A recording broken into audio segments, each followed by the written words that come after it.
Todos de pie. Es hora de Open Court con el doctor Rodrigo Salas. Orden en la corte y comenzamos. Hola, hola, ¿cómo están? Buenas tardes, tengan todos ustedes. Nos encontramos ya en vivo aquí en Radio Lobos FM 103.5, transmitiendo en su programa totalmente en vivo de Open Court, Corte Abierta, lo que es la vida cotidiana de los abogados. Para comentar otro tema más el día de hoy, tenemos un invitado que ahorita pasaremos a presentarlo, pero siempre agradecer primeramente a la Universidad de Durango Santander, que nos presta y administra la transmisión de este programa, al director ejecutivo, director de noticias, Marco Morales, a nuestro director artístico, Amilcar Barraza, y en los controles a nuestro querido Jorge Moga, que por favor, Jorge, si nos puedes decir en este bloque musical que vamos a tener el día de hoy, por favor.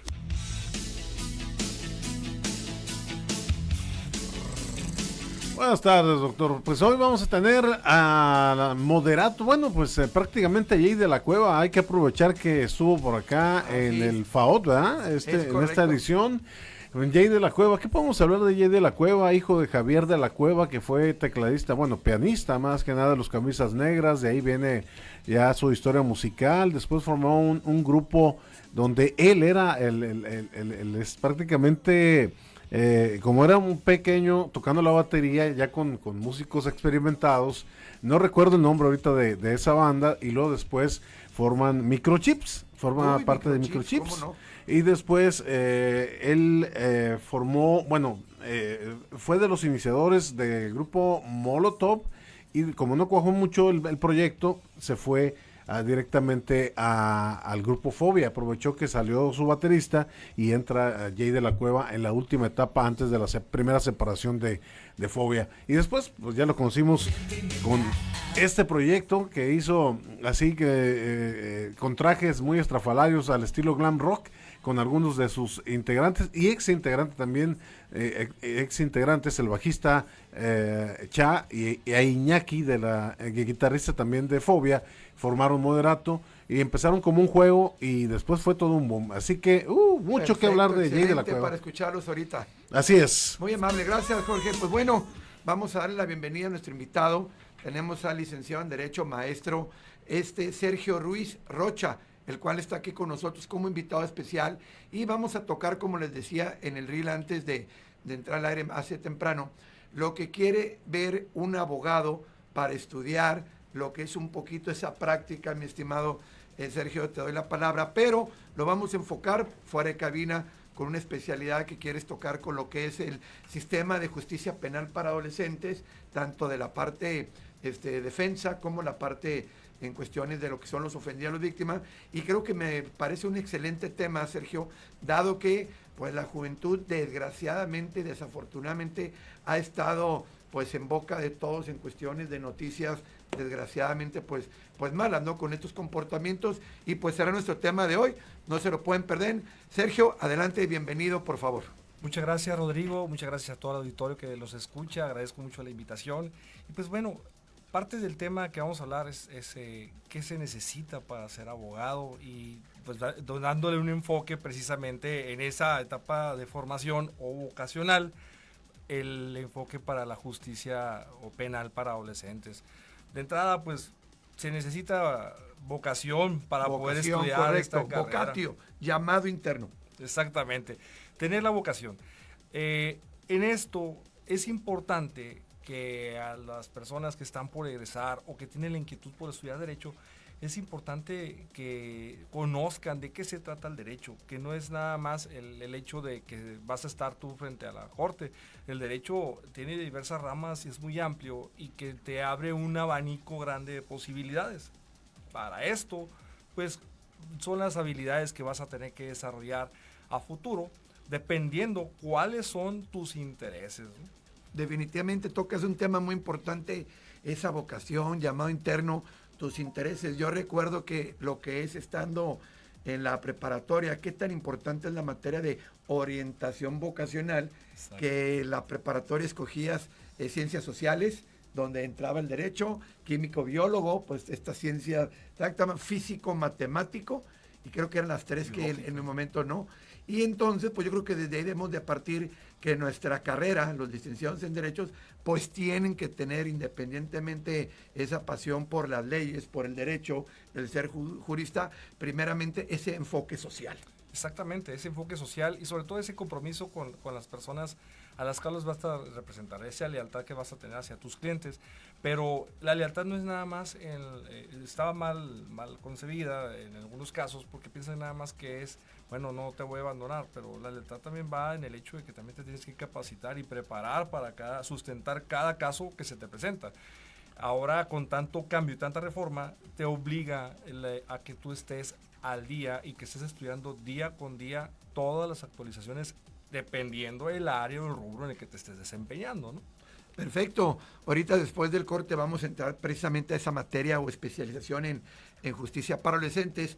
Pero ¿qué opinas con un plan de estudios de lo que llamamos nosotros la vieja escuela, donde ni siquiera existían las famosas salas de juicio oral, que hoy en día hay maestrías en juicios orales, técnicas de litigación, expresión oral? Ya estaremos anunciando un taller el 9 de febrero que va a dar una licenciada, una jueza muy importante ahí en el Congreso del Estado, donde va a hablar de expresión oral, y tú ahorita la palabra utilizaste, en corte abierta, lo que implica ya la cuestión de qué, de tener que transmitir el conocimiento, pero a través de otras herramientas que mi pregunta es, tú como maestro también, ¿las están incluyendo las universidades actualmente? Ya no te digo la inteligencia artificial como otra herramienta, pero estas herramientas o técnicas que se necesita para los abogados con la oralidad, porque creo que también manejas el derecho laboral y ahorita tenemos ya juicios orales en materia penal, juicios orales en materia familiar, en materia laboral y en materia mercantil. Entonces, ¿qué opinión tienes acerca de esta importancia como una herramienta en las universidades? Fíjate que debe ser una herramienta indispensable para formar al adolescente, formar al estudiante, ¿no? Si el estudiante espera egresar para poder adquirir esas habilidades, evidentemente pues va a tener una curva de desarrollo un poquito más pronunciada que los estudiantes que tienen la posibilidad de adquirir esta habilidad, ya sea en el programa estudiantil o por medio de cursos, capacitaciones o trabajo que hagan también de forma autodidacta en este camino de preparación. Recordemos que estas habilidades o estas técnicas de litigación no basta tener el conocimiento del derecho o tener la razón, sino también cómo lo vas a sustentar, cómo lo vas a decir y sobre todo qué tan persuasivo puedes llegar a ser.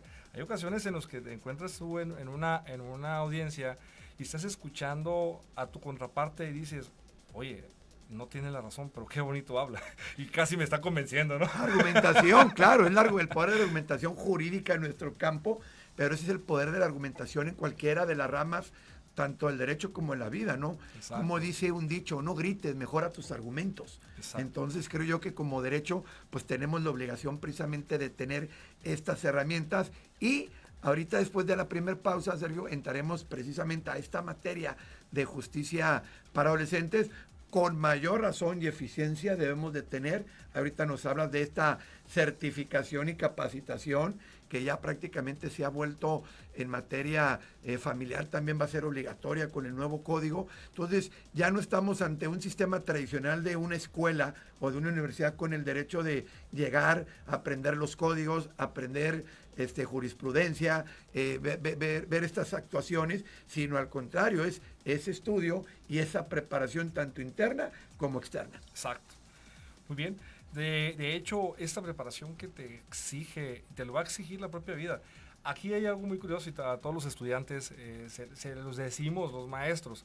Aquí es muy sencillo, tú puedes cumplir con tus horarios, con tus tareas, pero si tú no vas más allá o no das ese plus o ese valor agregado a lo que estás haciendo, pues evidentemente no vas a poder tú sobresalir en algún momento dado en lo que estás haciendo. Entonces, sí es una atenta invitación a que la formación es continua, de hecho no es continua, es permanente, Totalmente permanente. Día con día tenemos que estudiar. Si no te gusta la lectura, hoy en la actualidad hay múltiples herramientas que te pueden incluso ayudar con esa parte de la inteligencia artificial. Ha sido una herramienta muy indispensable, pero relaja mucho también el tema de la argumentación. No puedes dejar una cosa o la otra, o algo que te pasa también, yo creo, en tus clases.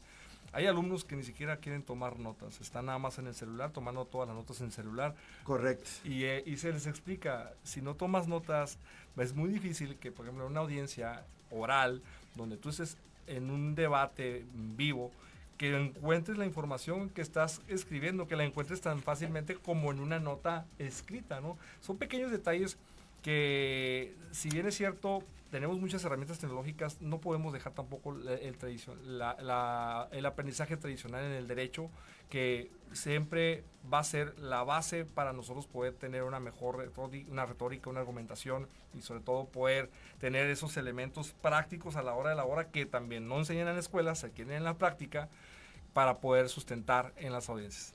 Perfecto, pues ya lo escucharon aquí, Radio Escuchas, con mucho gusto vamos a ir a la primera pausa musical. Recuerden, cualquier mensaje, 6622-333313, aquí en cabina, en Corte Abierta. Regresamos.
Se reanuda la sesión. Bien, pues escuchábamos a Javier Fernando de la Cueva Rosales, conocido como Jay de la Cueva, o en la etapa de moderato, como lo escuchamos ahorita con el tema sentimental, como Brian Amadeus. Es correcto, te iba a decir Así Brian, es. nada más era su, Ese era su inicios mote. de nombre artístico, ¿no? Yo tuve la oportunidad de verlos en la Ciudad de México en un evento, y lo que más me impresionó, yo digo, a mí me gusta tocar la batería. Sí. La batería tan impresionante que tiene el baterista del grupo o el Sí, ¿cómo no? exbaterista de Moderato, donde es gigantesca, ¿no? En ese contexto. Así Pero es. ahorita lo seguiremos escuchando. ¿Cómo se llama esta canción, mi estimado? Sentimental. Sentimental. A los primeros perfecto. éxitos conocidos de Sí, Moderato. aparte muy buenos para ver si encuentras un cover por ahí. Sé que tocan cover de Ajá. canciones de grupos, y es muy, muy bueno tocarle su toque, ¿no? Que le ponen. Ok, ahorita vamos a escuchar algo. Bueno, mi estimado Sergio, continuamos con nuestro programa aquí en la segunda intervención, y vamos a hablar de esto que es el sistema de justicia para adolescentes, que antes, pues obviamente estaba integrado junto a lo que era aquí en Sonora, no sé si te acuerdas, el ITAMA o el COTUME, el Consejo de Tutela para Menores, pero desde 2008 que entra la reforma a nivel nacional, de un solo código nacional, y se van expidiendo el Código Nacional, y se va expidiendo la Ley Nacional de Ejecución de Pena, y se crea también esta Ley General de Justicia para Adolescentes, pues nos va quedando claro a los abogados que va marcándonos esa especialización o ese conocimiento específico para poder, aparte de realizar el trabajo, ya no te digo de altura, sino conocedor de la ley, porque van a proteger, en este caso, los derechos de las niñas y adolescentes. ¿Qué nos podemos decir? ¿Cómo inicia este procedimiento, o qué diferencia puede haber con el de adultos, tanto en procedimiento y ya no se diga en cuanto a pena, Sergio? Fíjate que todos estos cambios se dan con base a la progresividad o progresión que ha habido en los derechos humanos. Correcto. Esta evolución que ha tenido nuestro sistema de justicia, pues ha sido a base, o que ha sido fruto de muchas luchas, debates, análisis, y que se ha construido pues en la línea de batalla que ha sido en la corte, ¿no? en los juzgados. Entonces, cuando hablamos nosotros de justicia penal para adolescentes, anteriormente, digo, a los que nos tocó esa etapa o esa época cuando estaba en vigencia, anteriormente hablamos de los consejos tutelares para menores, quienes tenían una función muy distinta en el sistema para adolescentes, que veían a una persona como un ente, a las personas menores de edad como un ente que se tenía que proteger. Ahora, con esta progresión de los derechos humanos, el adolescente, niña, niño y adolescente tienen derechos. Y son sujetos de derecho, pero son sujetos en desarrollo. Como son personas que están en una etapa educativa primordial, que cualquier avance, cualquier distorsión, cualquier alteración a este sistema educativo puede generar conductas de difícil reparación o difícil corrección, digamos, a futuro. Es por eso que el sistema se enfocó en encontrar todas aquellas herramientas, englobarlas en un solo instrumento para efecto de que los jóvenes tuvieran la máxima protección de sus derechos, pero ahora también formaran parte activa dentro del sistema. Claro. Esto haciendo un parteaguas de lo que era el sistema tutelar, donde él nada más era una persona, un ente, donde se le tenía que proteger, donde se tenía que ver sobre su situación, incluso hasta la sanción que se iba a recibir por parte del Estado.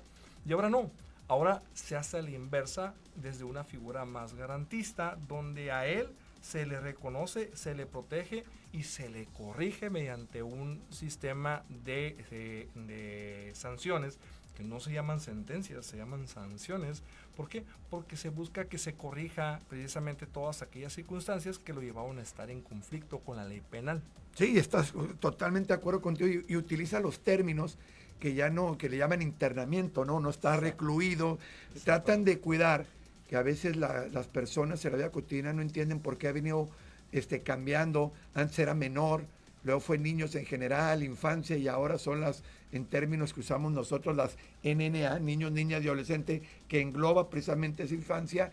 Y yo le agrego, ahora que estuve en México el año pasado en un congreso de derecho familiar, donde hacen hincapié en esa principio de autonomía progresiva, que está cambiando los derechos. Y tan es así que son sujetos de derecho que también como especialista en materia familiar, el Código Familia en el 8 bis, en el artículo 8 bis, habla ya de que todo niño en todo procedimiento administrativo y judicial debe ser escuchado si, dependiendo de la edad y de la circunstancia, pudiera o no ser vinculante, pero se le tiene que escuchar, lo cual viene a romper este paradigma y cómo nos tenemos que preparar nosotros los abogados, por lo menos con un diplomado, un curso de psicología del testimonio infantil para poder llevar esos argumentos a la práctica. ¿Qué opinas de eso, Sergio? Sí, y fíjate que todas estas capacitaciones o certificaciones llevan un común denominador: velar por un principio que en materia de adolescentes es el principio del interés superior de la niñez. Claro. Entonces, entiéndase que si bien son adolescentes, pero igual están en esa etapa de desarrollo, y que este principio busca generar las condiciones para que tengan la máxima protección del Estado y de los intervinientes, operadores y demás, para que se salvaguarden los derechos de las personas en conflicto con la ley penal. Porque si te fijas, es tan cuidadoso, porque a esta edad, el hacer un señalamiento, decir es que es un joven delincuente o es delincuencia juvenil, ya generas una etiqueta tan fuerte que le puede causar daños irreparables a una persona a futuro. Y la presunción de inocencia, aparte, ¿no? No puedes usar la palabra delincuente, juvenil, o que antes, ¿te acuerdas? Era menor infractor, era como una infracción. Sí. Entonces, ahora es su conducta, siempre gozan de la presunción de inocencia. Y lo más importante que dijiste, para que la gente y los radioescuchas entiendan, y obviamente los estudiantes de Derecho, si bien es cierto, es proteger los derechos de las niñas, niños y adolescentes. Aquí vamos a entrar ahorita a la parte sustancial de esta ley. ¿Qué derechos se protegen de las víctimas?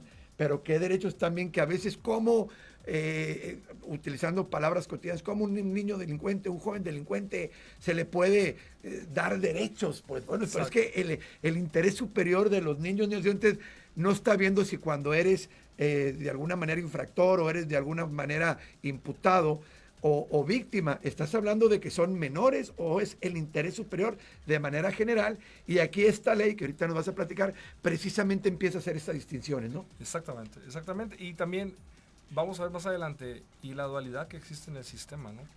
Como un adolescente en principio puede ser un victimario, un agresor, puede ser la persona que está siendo procesada, pero aquí el punto es que el sistema trata de ir más allá y en advertir cuáles son las causas, razones o motivos que llevaron a esta persona a estar en conflicto con la ley penal, que aquí es donde existe esa dualidad o esa ambivalencia, ¿no? Que, bueno, delincuente victimario, pero pues aquí viendo la teoría del aprendizaje, ¿dónde aprendió a ser delincuente? ¿Se hizo? ¿Lo hicieron? ¿O las condiciones fueron las adecuadas a que él adoptara la conducta? ¿O bien lo obligaron? Sí, claro que eso está un poco, de alguna manera, desgraciadamente no quiero decir de moda, pero ha habido mucha orillamiento o la conducta de los niños, niñas, adolescentes, o vamos a hablar de los que son ya susceptibles. Ahorita nos explicas el grupo etarios, quiénes son los que entran, pero que a unos los están obligando a delinquir. Y ya no te digo ahorita que no va a ser tema, porque no quiero entrar en polémicas, pero cómo cierto tipo de música o género están siendo influenciados los jovencitos para tener ciertas conductas. Y la ley, pues obviamente, y si no distingue, si no sancionaría una conducta. Pues bueno, creo que estamos llegando a la pausa prácticamente de nuestra segunda pausa comercial, musical, mi estimado Moga. ¿Qué tendremos, por favor? Y volvemos ahorita en unos minutos.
Bien, pues escuchábamos este tema, un cover que originalmente lo grabó primero Cristian Castro, Sí, claro. en el disco Agua Nueva, que fue el disco debut de Cristian. Sí, la canción No Podrás, ¿no? No Que creo que Podrás. fue con la que también debutó y pues sí. muy bailada en las quinceañeras y voz de aquellos entonces. De aquellos años. Sí, Sí. ahora, pero ¿te acuerdas que estuvo en las fiestas del Pitic con el Pub Tour 90? Entonces ya de alguna manera la gente de nosotros, de nuestra generación, ya tiene oportunidad de estar recreando esos momentos. Excelente es. canción y cover, mi estimado Jorge. Así es, pues ahí está, recordando allí de la Cueva. ¿Y por qué lo trajimos a colación? Porque estuvo en lo que viene siendo el Festival Alfonso Ortiz Tirado, ¿no? Así es, En que esta- la sede Ajá. primordial y fundamental pues es Álamos, ¿verdad? En Álamos, claro Sí, que sí. correcto que sí. Muy Muchas bien. gracias. Pues bueno, vamos a la mitad de nuestro programa. Sergio, gracias por estar aquí. Recuerden, 6622-333313 para cualquier duda o comentario, tanto a un servidor como a nuestro invitado o preguntas posteriores en siguientes programas. Pues bueno, fuera del aire, comentábamos aquí a nuestros compañeros de las redes sociales de la importancia de esta preparación, tanto de los abogados, abogadas y de los impartidores de justicia, de los jueces, juezas en el sistema penal de justicia para adolescentes, esta certificación y preparación, por esto que hemos tocado anteriormente muy acertadamente tu parte, Sergio, pues que obviamente estamos tocando los intereses, cuidando el interés superior de las niñas, niños y adolescentes, y si te parece entrar en materia, pues desgraciadamente se presenta una conducta de una situación en la calle, de unas lesiones, de un muchachito a otro, ahorita que están de moda, pues obviamente las fiestas ya, que le podemos llamar quinceañeras, pero donde hay contactos y se presenta una situación donde hay dos menores. Te dejo a ti que puedas poner edades, circunstancias, pero pues vamos a hablar tanto de lo que es una víctima o una ofendida, y si quieres decir a la gente cuál es la diferencia entre víctima y ofendido para que sepan, pero en términos, creo yo, de niñas, niños y adolescentes, todos son víctimas, y de lo que es la defensa, por favor. Gracias. Gracias. Pues mira, partiendo de la base de que en toda sociedad lo más importante siempre va a ser nuestra niñez. ¿Por qué? Porque son los futuros ciudadanos, son las futuras personas que van a continuar con nuestro desarrollo, con nuestra evolución como sociedad, como humanidad. Entonces se busca protegerlos, sobre todo por ese grado de vulnerabilidad que pueden presentar y sobre todo en cada etapa de su vida.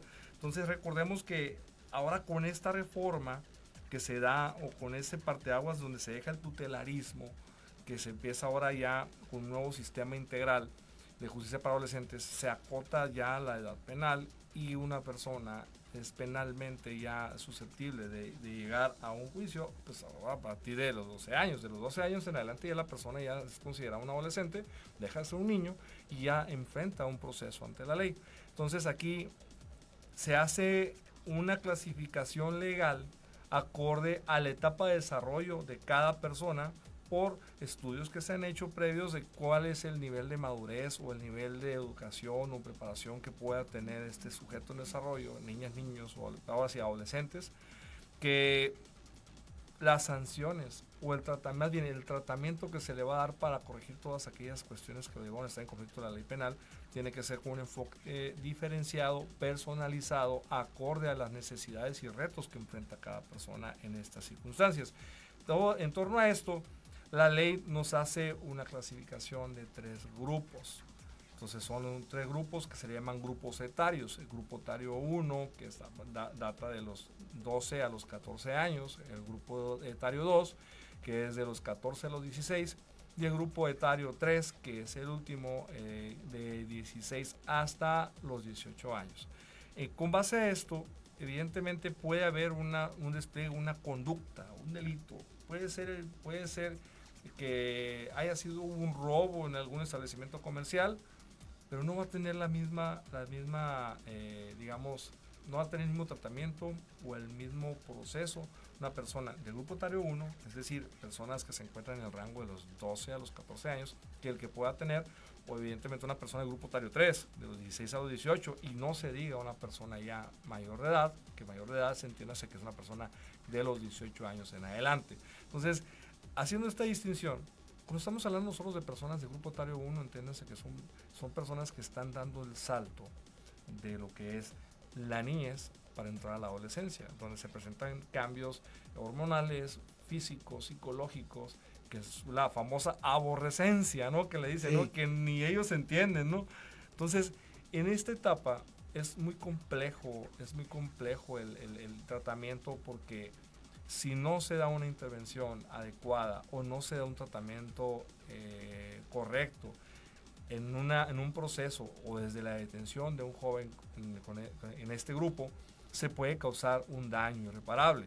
Es por ello que la ley ahora en esta modalidad exige que todos los operadores, tanto funcionarios desde el juez hasta el último que esté trabajando en el juzgado, tengan la certificación, como los abogados que van a desempeñarlo, agentes del Ministerio Público, litigantes y demás, y que incluso es extensiva para policías. Sí, ¿no? Y obviamente Respondientes. los psicólogos de la fiscalía que tienen que estar llevando a cabo Exacto. las entrevistas o los van a estar apoyando, precisamente tienen que tener esta certificación, ¿no? Y yo quiero hacer aquí algo muy importante, que tú y yo lo hemos hecho en la práctica de la postulancia de litigio penal, sobre todo cuando precisamente se involucran algún tipo de situación con ellos. Pues lo primero que tratamos de hacer, y a veces creen que es siempre pelear con las autoridades, pero creo yo, y no me dejarán mentir, que para eso están los protocolos. Exacto. Están los protocolos de actuación para juzgar con perspectiva de infancia, que tienen que seguir tanto las juezas como los jueces, pero nosotros como abogados y la fiscalía también lo tienen que llevar a cabo. Entonces, lo primero que hacemos y que cuestiona una persona o un litigante o incluso la fiscalía nosotros es si tenemos por lo menos esa certificación y el conocimiento para poder apoyar esos derechos, y que luego en una revisión o en un amparo o en un argumento o la propia juez nos diga, ¿saben qué? Es que no pueden operar el sistema de niños, niñas y adolescentes porque no tienen esa capacidad, lo cual a mí, tanto en materia penal y en materia familiar, me parece pues formidable en ese sentido, porque nos obliga a estar a ese nivel por los niños, niños y adolescentes. Fíjate que parte de esta necesidad de especialización viene de esta dualidad en el sistema. Una persona que está en conflicto con la ley penal, lo comentábamos en el receso, en la pausa musical, parte de dos teorías. O sea, una persona es delincuente, nace siendo delincuente o se hace delincuente. Es decir, o es víctima o es victimario. Evidentemente, hay una persona a la cual ya se le causó una afectación que es ante el Estado reconocida como víctima, pero ¿qué hay atrás de ese adolescente? ¿Qué lo motivó? ¿Qué lo orientó? ¿Qué lo llevó a estar en conflicto con la ley penal?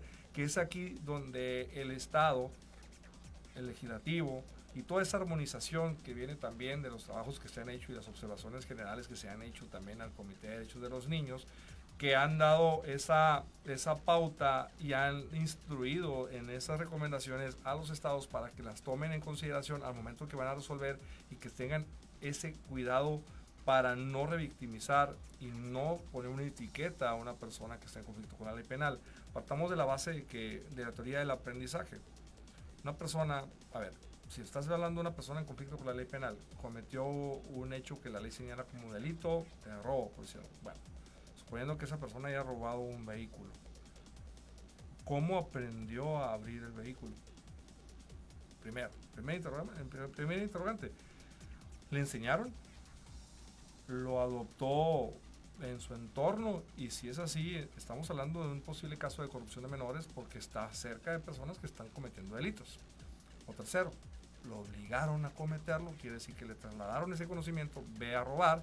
¿Por qué? Porque quizás si te agarran a ti, pues la pena máxima que te pudieran dar, y esto también atendiendo al grupo etario en el que te encuentres, son 5 años. Bueno, échate tú la culpa. Si me agarran a mí como adulto, a mí me van a dar muchos años. Y pasa, y fíjate, eso es algo que ocurre mucho también cuando anda un adulto con un menor de edad. El adulto se evade y se echa la culpa al adolescente para que el adulto pueda quedar en libertad. No, y aparte de eso me ha tocado, porque acuérdate también que a los niños, niñas y adolescentes, en el caso incluso de los etarios 2 y 3 que ya pudieran tener algún internamiento, no les quedan antecedentes penales, se les guarda. Entonces, recordemos que el antecedente penal, pues obviamente a los mayores de 18 años les queda como ese antecedente, y no deja de ser una carta de presentación o de recomendación o algo que te está siguiendo. En cambio, los menores o los niños, niñas y adolescentes que entren en la clasificación de los 12 a los 16, 17 años antes de los 18, llegan a cometer un delito asesorados o obligados por los adultos que se echen la culpa, como bien lo dicen, también ellos ya saben que, pues bueno, de alguna manera vendrá alguna premiación por hacer eso, te lo recomiendo, yo te voy a cuidar, pero no te queda el antecedente, entonces vemos qué es lo que hay más atrás de eso. Exacto, fíjate que, y precisamente lo que se busca proteger en este sistema es quitar esa etiqueta. Recordaremos, digamos, a las personas que nos tocó cuando estaba vigente el sistema, los consejos tutelares. Cuando una persona lo tomaban, lo mandaban a la granja, y lo mandaban y lo procesaban prácticamente ya como un delincuente y tenía una etiqueta. Y en mi experiencia cercana con personas que yo conocí, compañeros de escuela, por ejemplo, que estuvieron en conflicto con la ley penal, difícilmente pudieron recuperar su proyecto de vida y pudieron ellos retomar su vida de otra forma, porque ya tenían la etiqueta, tenían ya la mancha, tenían Claro. todo y continuaron con esa inercia negativa. Y es precisamente lo que se trata de buscar con la especialización, que se trate con el máximo cuidado, que también en materia familiar se busca proteger. Claro. Aquí no se suprime ese principio aquí en materia de justicia penal, se le protege al máximo para que vea cuáles son las circunstancias que debe corregir en su vida y se pueda él reincorporar, porque ni siquiera es una reinserción, porque no ha sido extraído, no, se reincorpora él se pueda reincorporar y que pueda él retomar todas las actividades que dejó pendientes, pero desde un enfoque ya con herramientas suficientes para poder él enfrentar los retos que está viendo afuera, porque puede ser que vean la misma desigualdad social, que sea el mismo entorno nocivo, las mismas amistades con las que estaba, o el tipo de amistades que elegía, y pues va a entender que a lo mejor esas amistades no me benefician en nada, o no voy a ir a ciertos lugares porque sé que esos lugares no me benefician, no van a contribuir a mi desarrollo. Correcto. Bueno, prácticamente vamos a ir ahorita a la última pausa musical, Sergio, y si te parece podemos volver con lo siguiente. Nosotros como abogados y abogadas, los estudiantes de derecho que quieren entrar a estudiar o que ya están estudiando y empiezan a tener esta atracción por el derecho penal y todavía por la justicia para adolescentes, ahorita de regreso a la pausa, si te parece, podemos tocar esa preparación para que nosotros que estamos estudiando derecho podamos ver nuestro campo de acción. Quiero ser juez, quiero ser jueza, quiero ser asesor jurídico, quiero ser ministerio público, quiero ser procurador de la defensa de las niñas, niños y adolescentes, que es una figura importantísima y a veces en las audiencias no están. Si hay niños que no leeran porque me acaba de tocar una consulta de una etnia, entonces toda esa protección.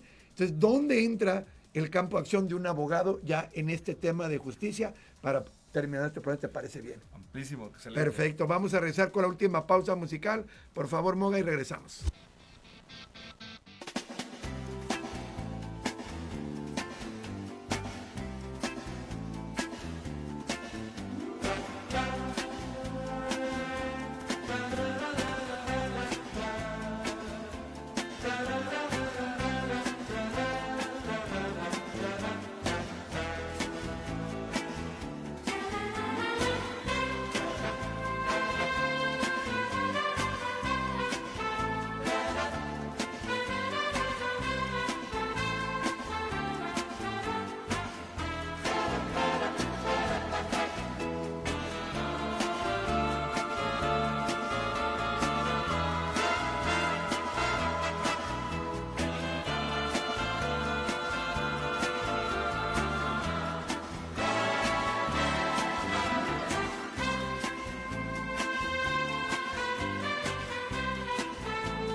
Bueno, escuchamos Quemándome de Amor con Moderato, Brian Amadeus en la voz, Jay de la Cueva, conocido también, un hombre pues multiinstrumentista que ha estado con Microchips, con Fobia, con Moderato, con Molotov, Víctimas del Doctor Cerebro, Titán, en fin.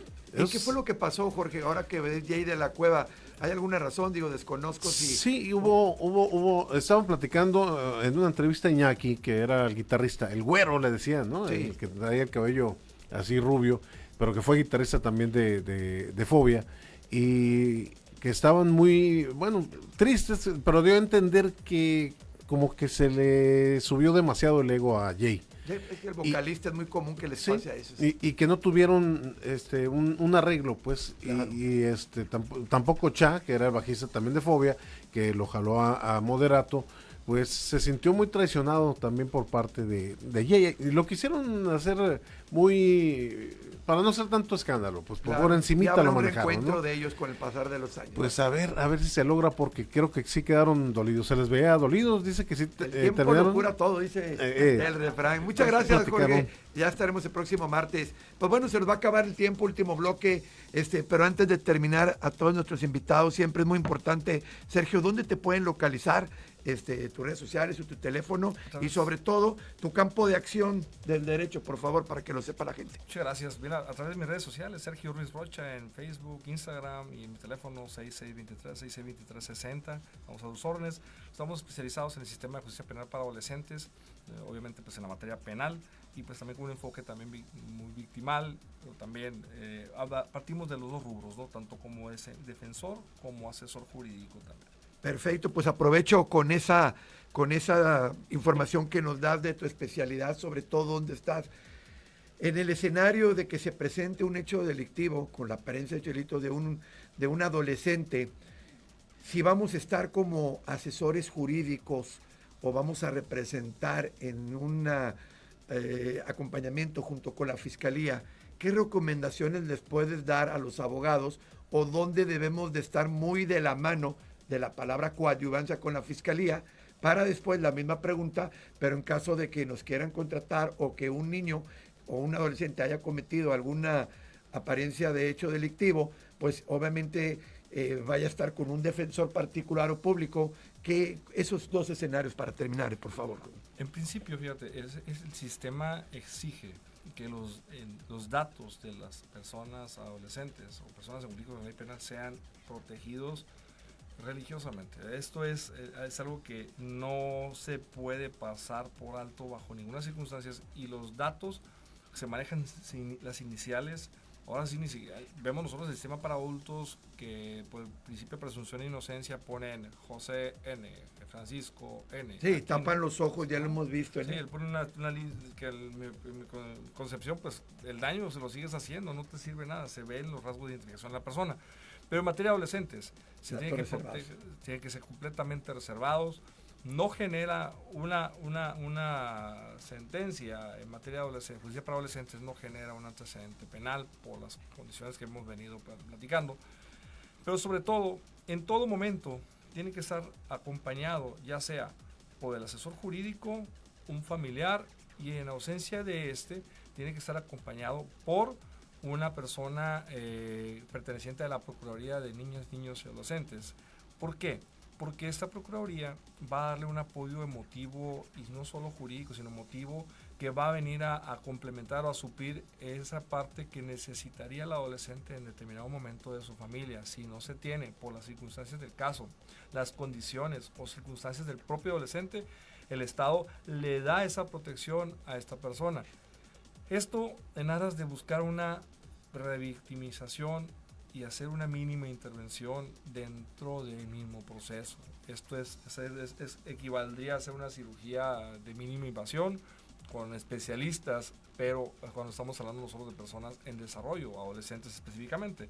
Es por eso que si no se tiene ese cuidado, el daño puede ser colateral, y es por ello que antes de iniciar una audiencia, antes de que incluso en sede ministerial se inicie esto, la persona que se ostente como defensor o asesor jurídico se tiene que corroborar que cuente con esta formación y esta certificación, porque si no, el Estado por omisión incurre en una responsabilidad.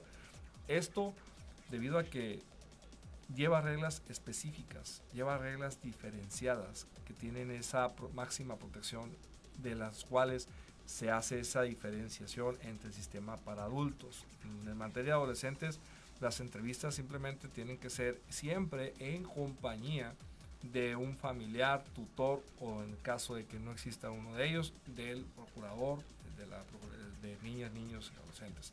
En este caso, si esto no se da en esas condiciones, puede haber un enfoque revictimizante, partiendo de lo que ya veníamos comentando, incluso en las pausas, de esa dualidad que puede tener el sistema. Sí, ahorita está señalado como imputado y como posible agresor, pero también hay que ver que él no haya sido víctima anteriormente y que en el mismo proceso no solo lo estés tú llevando ante el juez, sino que le estés generando un proceso de revictimización que complique el tratamiento que le vas a dar. Excelente, pues creo que ahí Radio Escuchas tienen toda la información. Claro que es muy extensa, Sergio, pero te agradecemos mucho la participación en este contexto de la justicia para adolescentes o niños y adolescentes, y sobre todo el acompañamiento. ¿Por qué? Porque precisamente cada juez, jueza, procurador, fiscalía, asesor, tutor, curador, cualquier persona que se ve involucrada en todo este sistema, pues tiene que poder, lo voy a decir de esa manera, saber jugar su rol, pero no como si fuera un juego, claro que no, sino estar preparado con lo que le tiene que hacer. ¿Por qué?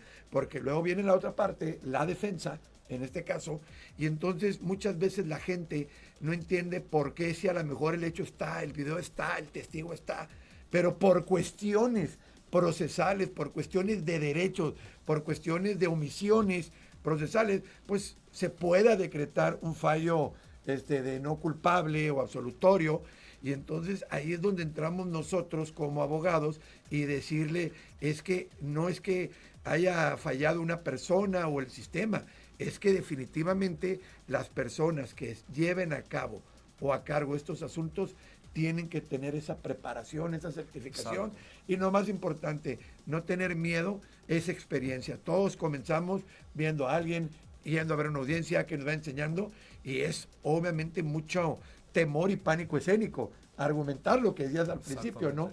Lo que es ya estar dentro de una sala de juicios orales. Fíjate, y para cerrar, sí, la importancia de la certificación. En muchos de los casos que personas han sido detenidas, que no se logra corroborar la verdadera edad de la persona detenida. Sí, porque no está en la credencial, la apariencia. O sea, si una persona, si un defensor y no tiene la preparación, no va a tener conocimiento para hacer valer esa situación y para que se tomen las providencias necesarias para salvaguardar los derechos del adolescente, que en especie debe presumirse, si se percibe y se autodenomina como adolescente, debe tomarse con discrecionalidad y debe tomarse también acorde a un protocolo de cómo le vas a dar el tratamiento a esa persona. Entonces, es eso que si la persona resulta que la estás internando y la mandas al centro de rehabilitación social para adultos en lugar de llevarlo al instituto de tratamiento para menores, vas a generar un daño gravísimo, porque estás metiendo a un pequeño o a un adolescente en conflicto con la ley penal con adultos. Es gravísimo y aquí se vienen los problemas.